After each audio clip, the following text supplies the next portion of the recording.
Early morning, March 19th this year, Kenyans were in for another road shock. Once again, nature had hit the core. The heavy rains had brought with it a heavy trail of destruction. This time, it was all centered on the Mahiu road and the catastrophic crack that had formed, rendering the road impassable. Despite the splitting alarms across the country, the KUTV crew took it upon themselves to seek for answers at the Rift Valley of Kenya, which is well known for its majestic mountains, grassland vegetation and expansive visitors. Geological forces have been at work here for millions of years, and faulting plays an important part in shaping the landscape into what we love about the Rift Valley today.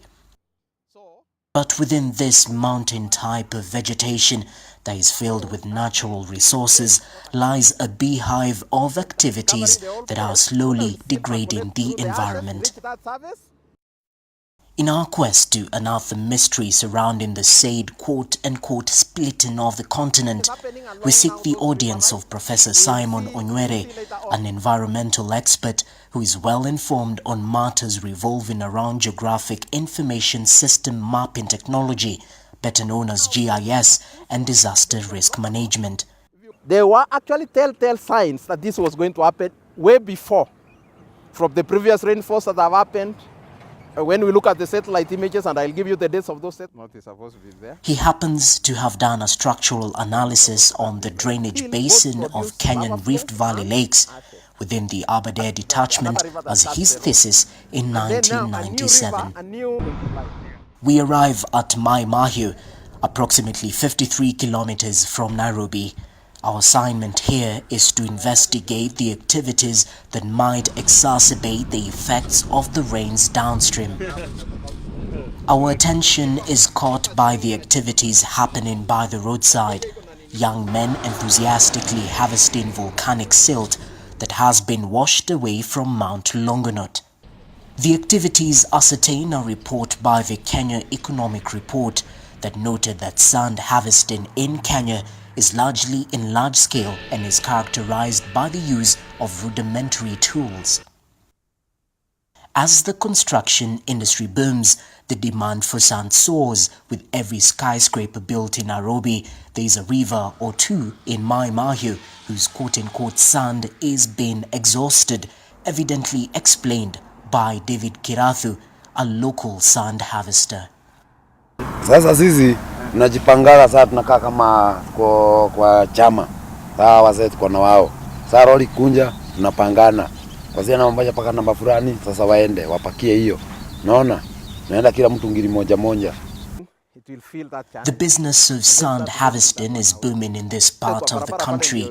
It is evident when we come across gullies that were formed as a result of water runoff from the high peaks of Mount Longonot and Mount Suswa that have been widened and deepened by sand harvesters, all in a bid to get this highly needed mineral. But is this really sand? How strong is that material? Nothing. So that's where the problem is. All the buildings we are now constructing, because we are relying more on the river sand from the Rift Valley, the so-called river sand from the Rift Valley, it doesn't have, it's very weak. It's not sandy materials. So it's just because of the fragmentation, it gives that feeling of a sand structure, but it's not sand. Professor Onywere goes to the extent of tasking the relevant authorities to be on the lookout when it comes to harvesting fake sand. Our quality of construction should be in question. And of course, now the dynamics are that the people who are responsible in the construction industry, especially the Ministry of Mining, they need to guide people to where the actual sand is found, and what is the appearance and structure of the actual sand, and how they can prove that it's actual sand. So they can have a test centers for you to just take a sample and say that I want to buy this. Is it appropriate for my construction? The gully, according to locals, is used by overflowing water from upstream areas which sand harvesters take advantage of in the dry season to get the turf and ashes under the guise of it being sandstone. We took it upon ourselves to follow the gully in a bid to find the source of the channel. But to no avail. We hit a dead end. The farther we went, the narrower it became. So you can assume that this channel was continuous on the surface, and that's why we saw that there was water passing somewhere, and then it shifted the path.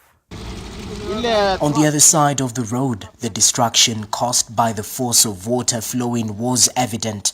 We spotted animals grazing, oblivious of the risk at hand. Not giving up, we were directed to the major sand harvesting site happening further up the road. The tough terrain put in our car to test, but we had to seek for answers. Their reception was cold. From the look of things, we were not welcome, perhaps showing the need to uncover the cause of the adverse effects downstream. When the rainy season comes, the whole quarry is covered with water, which finds an outlet using the paths used by trucks to transport the sand. We find the locals in their element, busy trying to fill the lorry.